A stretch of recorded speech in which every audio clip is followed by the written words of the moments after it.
वंदे मातरम विद्यार्थी मित्रों द्विपदी प्रमेय एना जे बધી પોર્શન ને કન્ટિન્યુ કરીએ તો કે યુગ્મ અને અયુગ્મ ઘાતવાળા સહગુણકોનો સરવાળો બરાબર ગયા લેક્ચરમાં આપણે ફક્ત સહગુણકોનો સરવાળો જોયો હતો કે ભાઈ NC0 NC1 NC2 NC3 NCn તો એ સહગુણકોનો સરવાળો શું થાય 2n બરાબર તો એ જ રીતે આપણે એમાં ફક્ત x ની જે ઘાત આવે છે બરાબર 1 x n ના વિસ્તરણમાં x ની ઘાત ફક્ત યુગ્મ હોય એવા સહગુણકોનો સરવાળો કેટલો થાય અને જો x ની ઘાત અયુગ્મ હોય તો એવા સહગુણકોનો સરવાળો કેટલો થાય બરાબર એ આપણે આ ટોપિકમાં જોવાનું છે ચાલો ફોર એક્ઝામ્પલ 1 x n બરાબર આનું વિસ્તરણ શું છે તો કે nc0 x ની 0 એટલે કે 1 બરાબર nc1 x ની 1 nc2 x નો 1 nc3 x નો ઘન પ્લસ ncn x ની n ઘાત રેડી આકેલા બરાબર હવે આમાં ફક્ત ને ફક્ત એવું તમને પૂછ્યું છે કે હું તમને એમ પૂછું કે ભાઈ x ને અહીંયા 1 ઘાત છે 3 ઘાત છે આગળ 5 ઘાત હશે 7 ઘાત હશે તો x ની એકી ઘાત એટલે કે અયુગ્મ ઘાત વાળા સહગુણકો કોણ કોણ થાય nc1 nc3 nc5 nc7 nc6 એનો સરવાળો કેટલો થાય બરાબર અને બીજી વસ્તુ કે ભાઈ હું તમને આમ પૂછું છું કે ભાઈ x ની 0 x નો વર્ગ x ની 4 x ની 6 x ની 8 x ની એકી ઘાત હોય તો એના સહગુણકો nc0 nc2 nc4 nc6 એનો સરવાળો કેટલો થશે બરાબર તો એ જોવા માટે વિદ્યાર્થી મિત્રો અહીંયા જેમ આપણે સહગુણકોનો સરવાળો શું થાય એના માટે આપણે x બરાબર 1 લેતા હતા એટલે 2:1 જવાબ આવી જતો હતો બરાબર તો એમ x બરાબર -1 આપણે લેશું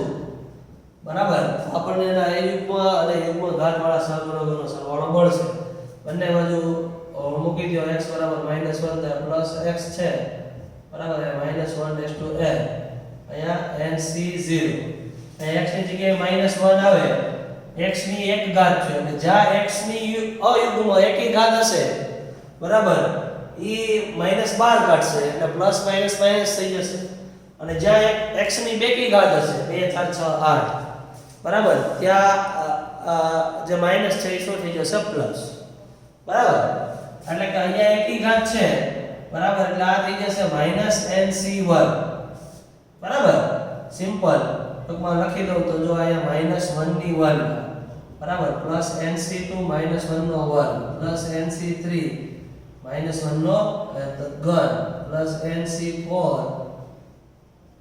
ચાર ઘાત પ્લસ ncn x⁻n બરાબર ચાલો અહીંયા -1 સોરી એટલે 0⁻n થઈ ગયું અહીંયા nc0 0⁻n એટલે 0 થાય બરાબર એ -1 ની એકી ઘાત એટલે -1 ની એકી ઘાત એટલે માઈનસ પ્લસ માઈનસ nc1 -1 નો વર્ગ એટલે 1 થાય બરાબર +1 into plus nc2 એટલે plus nc2 -1 નો ઘન એટલે -1 પ્લસ એટલે -nc3 plus nc4 બરાબર આ રીતે અહીંયા ચાલ્યા રાખશે plus ncn x⁻n આ પદ યુગ્મ છે કે અયુગ્મ એ આપણે પછી નક્કી કરશું બરાબર તો હવે જુઓ જ્યાં જ્યાં x ની એકી ઘાત હતી બરાબર ત્યાં એના સહગુણકો કેવા થઈ ગયા માઈનસ બરાબર એટલે કે nc1 nc3 nc5 તે બધા જ માઈનસ સહગુણકો આ બાજુ 0 છે અને આ બાજુ લાવશો એટલે કેવા થઈ જશે પ્લસ તો -nc1 આ બાજુ આવી જશે એટલે nc1 બરાબર -nc2 આ બાજુ આવી જશે એટલે પ્લસ nc3 સોરી -nc3 આ બાજુ આવે એટલે પ્લસ nc તો જ્યાં બધું -nc5 હશે આ બાજુ આવશે એટલે પ્લસ nc5 બરાબર પ્લસ ડોટ અહીંયા શું આવે nc0 અહીંયા શું આવે nc2 plus nc4 plus dot બરાબર આ n માંથી જે યુગ્મ હશે એ આ બાજુ રહેશે જે અયુગ્મ હશે આ બાજુ આવે એને ધન કહેવાય છે ટૂંકમાં આ અયુગ્મ ઘાતવાળા સહગુણકો અને વચ્ચે ઇઝ ઇક્વલ ટુ યુગ્મ ઘાતવાળા સહગુણકો થઈ ગયા. ઇટ મીન્સ કે તમે વિદ્યાર્થી મિત્રો જુઓ, બરાબર, બંનેનો સરવાળો થાય છે કેવો? સરખો. જેને x ઉપર અયુગ્મ ઘાત હતા એના સહગુણકો ઇક્વલ ટુ x ઉપર યુગ્મ ઘાત હતી એના સહગુણકો કેવા થઈ ગયા? યુગ્મ. બરાબર, બંને કેવા થઈ ગયા? સમાન. તો હવે આપણે તો એનો સરવાળો ફાઇન્ડ કરવો છે, તો અહીંયા કઈ જવાબ આપણને મળ્યો નથી હજી. કાંઈ વાંધો નહીં, આપણી પાસે આવું સમીકરણ છે જે કે nc0 nc1 nc2 nc3 nc4 બરાબર nc5 dot dot dot dot ncn x(n). તો આ સહગુણકોનો સરવાળો થાય શું? 2(n). શું થાય? 2(n) એ આપણી પાસે છે, બરાબર. હવે આ અયુગ્મ ઘાતવાળા સહગુણકોનો સરવાળો યુગ્મ ઘાતવાળા સહગુણકોના સરવાળા બરાબર થાય છે. ધારો કે એને હું કહી દઉં p, એના બરાબર મેં શું ધારી લીધું? p. તો અહીંયા યુગ્મ અને અયુગ્મ બંને ઘાતવાળા સહગુણકોનો સરવાળો આની અંદર હાજર છે, બરાબર. તો આમાં અયુગ્મ પણ p છે અને યુગ્મ પણ p છે, બરાબર. તો અયુગ્મ માટે હું p દર્શાવું, બરાબર. એટલે એ p હું દર્શાવશે બધા જ અયુગ્મ સહગુણકોનો સરવાળો વત્તા યુગ્મ સહગુણકોનો સરવાળો. એટલે આના બરાબર થઈ જાય p + p = 2(n). p + p એટલે થઈ ગયું 2p = 2(n). 2 ગુણાકારમાં છે, આ બાજુ જાય તો ભાગાકારમાં, અને છેદમાં 2 જાય, બરાબર. આધાર સરખો ભાગાકાર તો ઘાતની હું થાય બાદબાકી, એટલે કે 2(n - 1). બરાબર. અહીંયા 1 ઘાત કહેવાય, આધાર સરખો હોય, આધાર 2 છે, તેની ઘાતની હું થાય બાદબાકી, એટલે જવાબ આવ્યો 2(n - 1). કોના બરાબર? p બરાબર. એટલે યુગ્મ ઘાતનો સરવાળો આપણને પૂછ્યો હોય સહગુણકોનો, તો એનું સૂત્ર સીધું આપણને મળી ગયું. શું થશે? 2(n - 1). એ જ રીતે અયુગ્મ ઘાતનો પૂછ્યો હોય તો એનું બી સૂત્ર આપણને મળી ગયું. બેના સૂત્ર સેમ જ થશે. ક્લિયર? ચાલો. અને હવે હું સિમ્પલ તમને એક પ્રશ્ન પૂછું કે ભાઈ, ફોર એક્ઝામ્પલ 1 + x ની 18 ઘાતમાં યુગ્મ ઘાતવાળા સહગુણકનો સરવાળો શું થાય? બરાબર. તો આપણી પાસે સૂત્ર શું છે? બરાબર, કે ભાઈ 2(n - 1), જ્યાં n બરાબર કેટલા છે? 18. 18 માંથી 1 જાય એટલે 17. 2(17) આપણો ઓપ્શન થશે, બરાબર. એ જ રીતે તમને એમ પૂછું કે ભાઈ 1 + x ની 20 ઘાત હોય, તેમાં અયુગ્મ ઘાતનો સરવાળો શું થાય? 20 ઘાત હોય તો 19 ઘાત થાય, 2(19). બરાબર, સમજ પડી ગઈ? ચાલો. તો આ બી એક ઇમ્પોર્ટન્ટ ટોપિક છે. એક ઓછો ઘાત એક ટુકડો ઓછી થઈ જાય, યુગ્મ કે અયુગ્મ ઘાતનો સરવાળો આપણને કીધો હોય એટલે એક ઘાત કેવી થઈ જાય? ઓછી થઈ જાય. ચાલો. ત્યારબાદ વિદ્યાર્થી મિત્રો નેક્સ્ટ ટોપિક અર્ધ શ્રેણીનો સરવાળો. અર્ધ શ્રેણીઓનો સરવાળો. તો અર્ધ શ્રેણીઓનો સરવાળો એટલે શું? હવે વિદ્યાર્થી મિત્રો, ફોર એક્ઝામ્પલ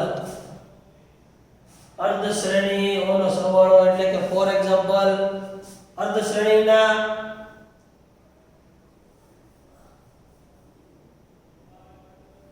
અર્ધ શ્રેણી સહગુણકનો સરવાળો. બરાબર. હવે ફોર એક્ઝામ્પલ હું તમને એમ કહું કે 1 + x⁻11 ઘાત છે, તો આમાં સહગુણકો આપણી પાસે વિદ્યાર્થી મિત્રો કેટલા હોય? 11c0 11c1 11c2 11c3. બરાબર. આપણે બહુ ઝાઝા નથી લખવા, 7 જ લખીએ, બરાબર. 7 એટલે લાંબુ લખવાનું ન થાય. 7c0 7c1 7c2 7c3 7c4 7c5 7c6 અને 7c7. બરાબર. હવે અહીંયા તમે ધ્યાનથી જુઓ તો એની અર્ધ શ્રેણી, બરાબર. તો આ પદ સહગુણકોનો સરવાળાના પદ કેટલા છે? 1 2 3 4 5 6 7 8. આમ તો આખી શ્રેણી કીધી હોય તો સહગુણકોનો સરવાળાનો 2:7 થાય, પણ અહીંયા ફક્ત અર્ધ શ્રેણી કીધું એટલે એટલું જ થશે, બરાબર. તો ભાઈ 7c0 7c1 7c2 7c3. બરાબર. આવો આપણને પ્રશ્ન પૂછ્યો છે તો કઈ રીતે આનો જવાબ આપીશું? એમ તમે કિંમત મૂકીને કરી શકો. 7c0 એટલે 1, 7c7 એટલે 1, 7c2 એટલે 6 7 42 એટલે 21. એ રીતે ઈઝી છે. કેમ કે અહીંયા n નાનો છે પણ મોટો હોય ત્યારે તમે મૌખિક ગણતરી નહીં કરી શકો બરાબર તો આવી અર્ધ શ્રેણીનો સહગુણકનો આપણને સરવાળો માંગ્યો હોય બરાબર તો આ કેસમાં શું કરવાનું તમારે વિદ્યાર્થી મિત્રો બરાબર આને 2 વડે ભાગી દો અને 2 વડે ગુણી દો અમે 2 વડે ભાગ્યું અને આખી શ્રેણીને હું 2 વડે ગુણું છું ધ્યાનથી જોજો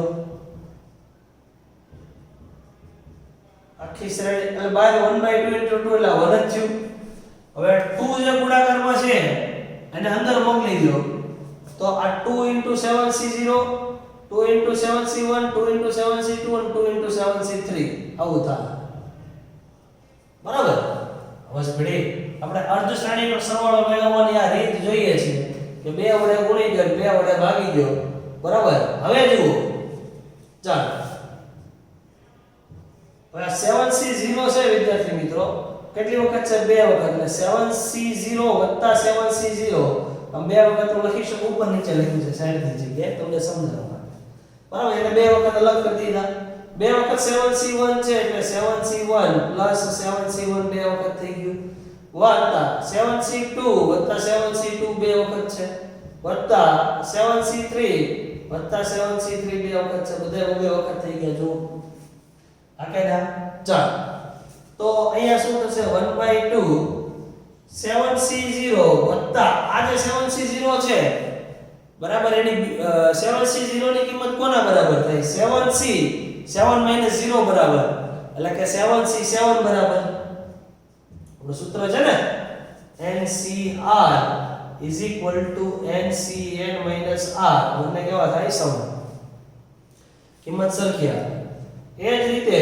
7c1 + 7c1 ની વેલ્યુ કોના બરાબર થાય 7c 7 માંથી 1 જાય એટલે 6 બરાબર પ્લસ 7c2 પ્લસ 7c 7 માંથી 2 જાય એટલે 5 બરાબર પ્લસ 7c3 પ્લસ એની વેલ્યુ 7c 7 માંથી 3 જાય એટલે 4 બરાબર એટલે હવે તમે ધ્યાનથી જુઓ તો 7c0 + 7c1 + 7c2 + 7c3 + 7c4 + 7c5 + 7c6 + 7c7 બરાબર આખી અડધી શ્રેણી હતી આખી બની ગઈ તો એનો જવાબ શું થઈ જશે 2n શું થઈ જશે 2n સમજાણો બરાબર અને આ બે કેવા સંબંધમાં છે ભાગાકારમાં એટલે કે 2n/2 છે એટલે બે ભાગાકારમાં હોય તો ઘાતની શું થઈ જાય બાદબાકી એટલે 2n - સમજી ગયા આ જે સિમ્પલ આપણને સૂત્ર મળી ગયું જો આના જેવું છે આ યુગમાં એ રીતે પૂછ્યું તો આ અર્ધ શ્રેણી થયું એક થયું બરાબર સમજ પડી ખ્યાલ આવ્યો અને ટૂંકમાં તમને અર્ધ શ્રેણીનો સરવાળો પૂછ્યો હોય વિદ્યાર્થી મિત્રો એટલે તમારે સિમ્પલ એને 2 વડે મલ્ટીપ્લાય કરી દેવાનું અને 2 વડે તમે ભાગી દો એટલે આપણે જે રીતે એની ગોઠવણ કરી એ રીતે આપણને એનો આન્સર મળી જાય બરાબર ચાલો ક્લિયર એટલું હવે એમાં ચાલો આપણે હજી થોડુંક નાનું જોઈએ ચાલો 1 + x ની બરાબર હાલો 11 ઘાત લીધી હતી ને 11 ઘાત ઉપર જઈએ ની અર્ધ શ્રેણીનો સરવાળો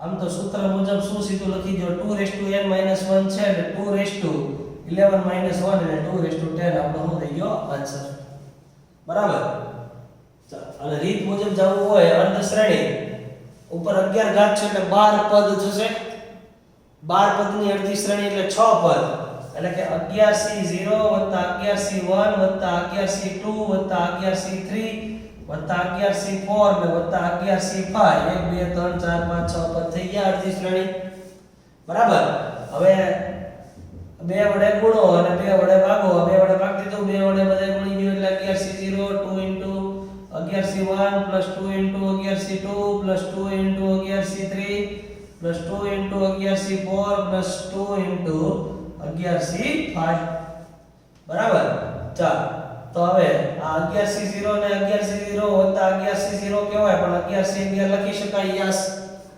બરાબર એ જ રીતે 11c1 ને 11c10 કહેવાય 11c1 ને 11c10 કહેવાય 11C2 ને 11C9 કહેવાય, 11C3 ને 11C8 કહેવાય, બરાબર, 11C4 ને 11C7 કહેવાય અને 11C5 ને 11C6 કહેવાય. તો આખી શ્રેણી બની ગઈ 0 1 2 3 4 5 6 7 8 9 10 11. એટલે 1/2 * 2^11 એટલે આ થઈ ગયું 2^10 જવાબ. બરાબર. ચાલો તો હવે આ જે બે એક્ઝામ્પલ જોઈએ અહીંયા n બરાબર 11 છે અને n બરાબર 7 છે, એટલે કે n અહીંયા કેવો છે? અયુગ્મ. કેવો છે? અયુગ્મ. હવે એક યુગ્મ ઘાત વાળો લઈએ. અહીંયા કે જો n યુગ્મ હોય તો શું થાય? બરાબર. ચાલો તો ફોર એક્ઝામ્પલ હું લઉં છું 1 + x બરાબર 6 લઈએ આપણે. બરાબર. તો આના સહગુણકો કેટલા થાય? nc0 + nc1, સોરી n ની જગ્યાએ 6 છે એટલે 6c0 + 6c1 + 6c2 + 6c3 + 6c4 + 6c5 + 6c6. બરાબર. હવે અહીંયા ખાસ ધ્યાન રાખો વિદ્યાર્થી મિત્રો, 6 છે એટલે પદ 1 2 3 4 5 6 7 પદ. બરાબર. હવે 7 પદમાં અડધી શ્રેણી કઈ રીતે થાય? બરાબર. બેકી પદ હોય તો એના અડધા થાય. 10 ના અડધા 5, 12 ના અડધા 6, 20 ના અડધા 10. બરાબર. એકી પદ હોય 7 તો એના અડધા કઈ રીતે થાય? તો એ થશે નહીં. બરાબર. તો એ કેસમાં ફોર એક્ઝામ્પલ અડધી શ્રેણી તરીકે અહીંયા વચ્ચે મધ્યમ પદ આવે છે. બરાબર. કે સપોઝ અડધી શ્રેણી તરીકે તમને એટલો સરવાળો પૂછાય છે અહીંયા કે ભાઈ 6c0 + 6c1 + 6c2 + 6c3. બરાબર. તો આનો સરવાળો શું થાય? અહીંયા 6c3 એટલે કે મધ્યમ પદ આપેલ છે, મધ્યમ પદ હોય. બરાબર. શ્રેણી અડધી શ્રેણીના સરવાળામાં મધ્યમ પદ હોય. બરાબર. તો મેથડ સમજો છે 2 વડે ગુણ્યું ભાગ્યું અને 2 વડે ગુણો એટલે 2 6c0 2 6c1 2 6c3 સોરી 2 અને 2 6c3. બરાબર. એટલે કે 1/2 અહીંયા 2 6c0 છે એટલે કે 6c0 એની વેલ્યુ 6c6 બરાબર થાય વત્તા 6c1 એની વેલ્યુ 6c6 માંથી 1 જાય એટલે 5 બરાબર થાય, 6c2 એટલે એની વેલ્યુ 6c4 બરાબર થાય અને 6c3 તો એની વેલ્યુ 6c3 બરાબર જ થાય. બે 6c3 એટલે 6c3 બરાબર જ થાય. એટલે જો 0 1 2 3 4 5 6 એટલે એટલું જે છે એ આપણે આખી શ્રેણી બની એટલે આગળ 1/2 as it is એટલો જે હતો એનો જવાબ થઈ ગયો 2^6. આપણે 2n સૂત્ર મુજબ અને એક સાથે કોણ રહ્યો પ્લસ 6c3. તો આ એનો જવાબ થયો. બરાબર. સમજ પડી? જો n યુગ્મ હોય એટલે પદની સંખ્યા અયુગ્મ આવે એટલે એની અર્ધ શ્રેણીના સરવાળામાં જો મધ્યમ પદ સાથે હોય તો આ જવાબ આવે.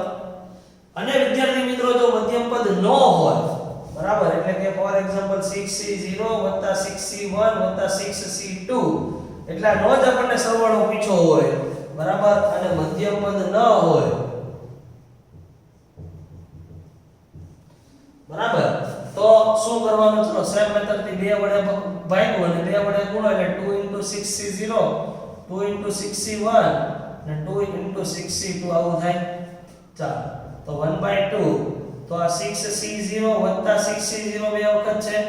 ચાલો વત્તા 6c1 + 6c 6 માંથી 1 જાય એટલે 5 થાય વત્તા 6c2 + 6c4 બે સમાન થાય તો 0 1 2 4 5 અને અહીંયા 6. બરાબર.